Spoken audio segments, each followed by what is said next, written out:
So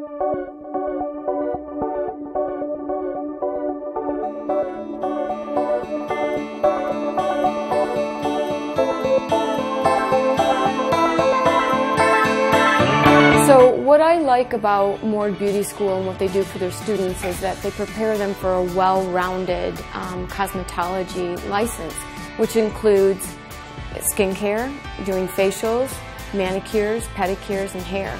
So it's really great for any student coming out of cosmetology to build a career, to have more than just one thing that they do, which, you know, just hair or just skin or just nails. It gives them a variety. I think one thing that I've carried from school into the salon that I really benefit from is just the connection that you grow with clients.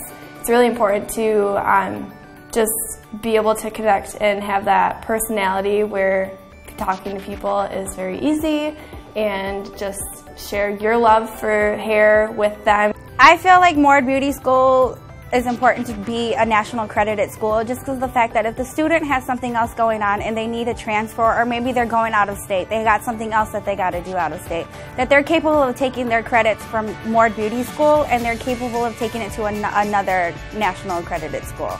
Mord Beauty Schools was very fun and helpful, and they were also very involved with the community as well. Mord Beauty School really helped me with figuring out the plan for me with financial aid and figuring out my hours so I could still work a part-time job while going and finishing out the year there. My dreams about post-graduation, I think, are pretty much exactly how I dreamed them, because I'm working in a fabulous salon. I would recommend Mord Beauty School. I think it's an awesome opportunity.